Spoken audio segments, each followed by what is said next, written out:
You've heard already, there's different ways of getting into e-commerce, so I'm just about to tell you my story. So ever since I was a kid, my dad was in fashion, I loved fashion but didn't really want to go down to the typical, Greek route of the road trade, and I really wanted to get into the publication side of things. So I decided I wanted to do a BTEC in graphic design when I was at college. And my mum was really pulling her hair out because she didn't understand why I needed a qualification to draw. But anyway, she was begging me to be a teacher. I was like, no, this is what I'm going to do. So I stuck to my guns, and I really loved it so much. I went on to go and do a HND, and I chose to do a HND because I really didn't want to write a dissertation to do a BA. I was a bit lazy in those days, unfortunately. So when I was doing my HND, I was learning the same subjects as I did when I was doing my BTEC, but just in a bit more detail.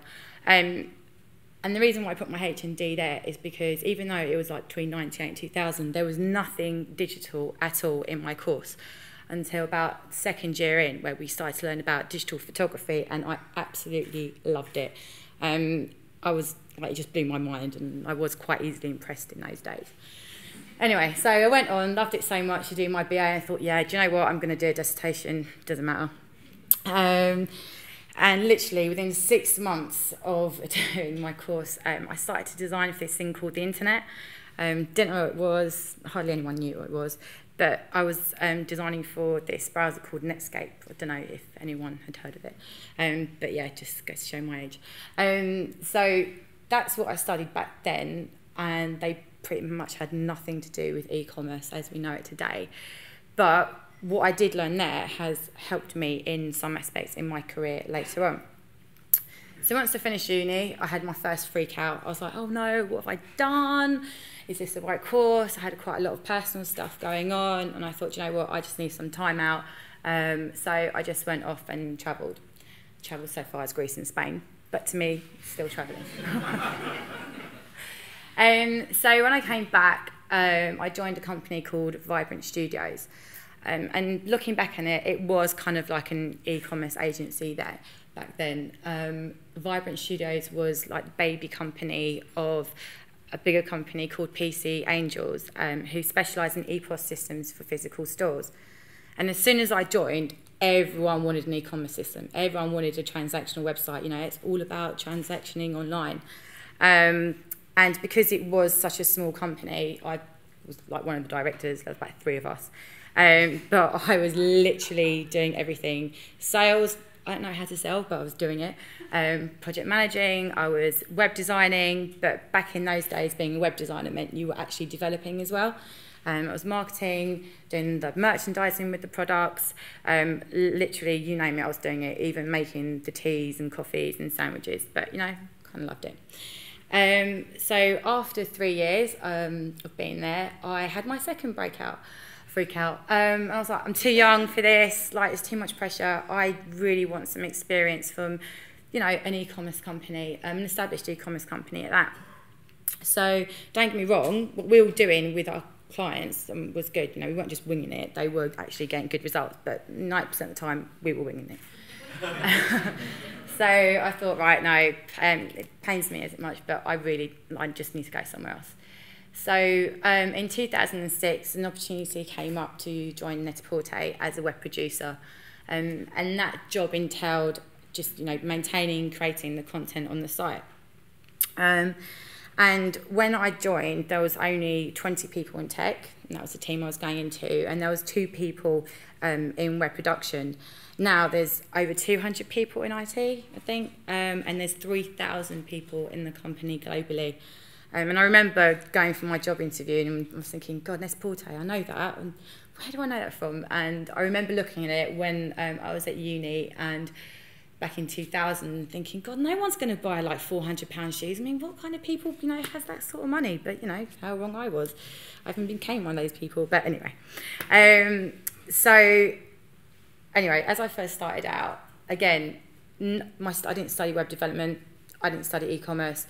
But it just so happened what I did study, I was bringing those skills into being a web producer. I was looking at, like, had to look at the creative, had to look at the details and the layouts, how people were reacting to, you know, our call to actions and everything like that. But it wasn't until I became web production manager in 2010 that I really got stuck into e-commerce. And that was with the development of the Outnet, which was the second site of the Net-a-Porter group. At the time, I learned a lot from my boss's boss, who was VP of e-commerce group at that point. And he basically taught me, like, the quick wins in e-commerce, like navigation, purchasing, even more about UX. And there's one thing that I learned from then, and it's really important to have someone that you can learn from, be it your boss, or be it someone who you work with, or, you know, someone who doesn't even have to work at the same company as you. So, by 2012, I had my other freak out. I was responsible for 3 sites that we had back then, the content and creation of, like, Mr. Porter, the Outnet and Net-a-Porter. I was managing 12 people, so I grew web production from 2 people to 12. And also, I was getting involved in strategic projects. And my boss's boss, again at the time, was encouraging me to do my master's in internet retailing. And I was like, yeah, do you know what? I would do it. But then I actually did really freak out. I was actually taking a lot on. So I had to have, like, words with myself, and because it was getting too much. And do you know what? I was doing a lot, but I wasn't doing anything well. And I think it's a real lesson, a real skill, just to kind of look at yourself and be like, do you know what? This is too much for me. I can't handle it. I need to raise the red flag. And trust me, a lot of people benefit from that, not only yourself, but also the company. And it kind of taught me never be afraid to raise the red flag, like, even though how much scared you might be of it, just never be afraid to raise it. So as I was juggling too much, my old boss's boss was now the MD of Mr. Porter, and he's currently my boss. And he asked me to become the product manager of Mr. Porter. So I didn't even think twice about it. I jumped on it. I thought, yeah, great, I'm going to focus on one brand. And also, it was a great opportunity for me because I was bringing the business requirements into tech. So I was like, right, I'm out of tech, I'm now e-commerce. I'm a department on my own, but that's fine. So all the business requirements I was getting from my stakeholders, I was bringing them into tech. And being the product manager of Mr. Porter basically meant that I was like an e-commerce manager. And I had to wear a lot of hats, from the technical to the business to merchandising to marketing to creative to product management. I did end up arguing a lot with myself about what I need to prioritise, but I got there in the end by having the right data and the right people around me. And I also learned about stakeholder management. Trying to keep everyone happy, it is tough, but you know, you learn how to do it through the job. But another thing that I learned is the only people, and I think, Emma, you mentioned this, the only people that really matter are your customers at the end of the day, because they're the ones who are purchasing, they're the ones that you want to make happy, they're the ones that you need to give an easy experience to. And okay, yeah, maybe sometimes your boss and your CEO you need to keep happy, but you know, as long as your customers are happy, that's the main thing. And so from there, I've basically become, and through the help of my masters, I've become head of e-commerce for Mr. Porter.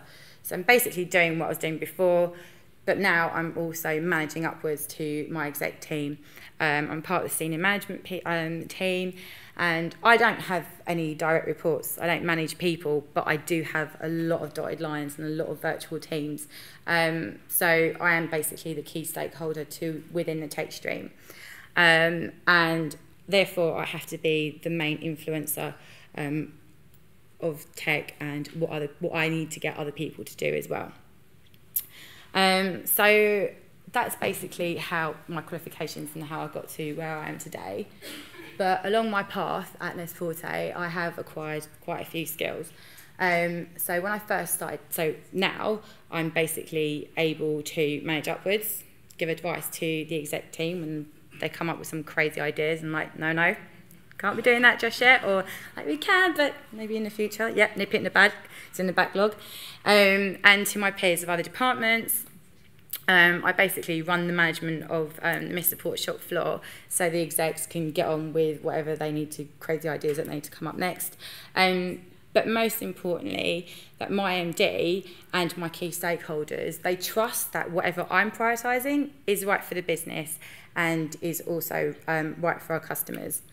So when I first started, I did have a few good skills with me, I thought, at the time. But one of the most important skills looking back was communication.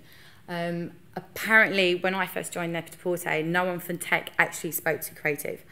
I remember sending a link to our digital magazine that we've still got now to the creative production manager, asking her to review it and see if she had any amends, and she literally thought someone was pulling her leg to the point where she came running to my desk the other side of the office to see if I was real. So I was like, yeah, it's me, you need to do it. Anyway, so as the business was expanding, I had to grow the web production team from 2 to 12 people, and I'd never managed before, and I got a little bit of training, but not much, so I had to basically do it on the fly, and that was quite fun. But as the business was growing, so was my roles and responsibilities, and I'm quite an impatient person, but I had to learn and I had to listen to what other people were asking of me. And I also had to listen to my stakeholders and manage them as well. But as I was being involved in the first part of the Outnet, that's when I learned all my e-commerce, more of my e-commerce skills, and I got more involved in UX as well. Actually, it was the first time that we actually employed a UX manager at Net-a-Porter. As you know, technology does keep evolving, and it kept on evolving at Net-a-Porter. It can be so great but so annoying at the same time. But luckily we had a good team of project managers that introduced Agile, which meant that I had to be adaptable to how IT and how the business was growing and changing, especially when we had to now consider mobile devices.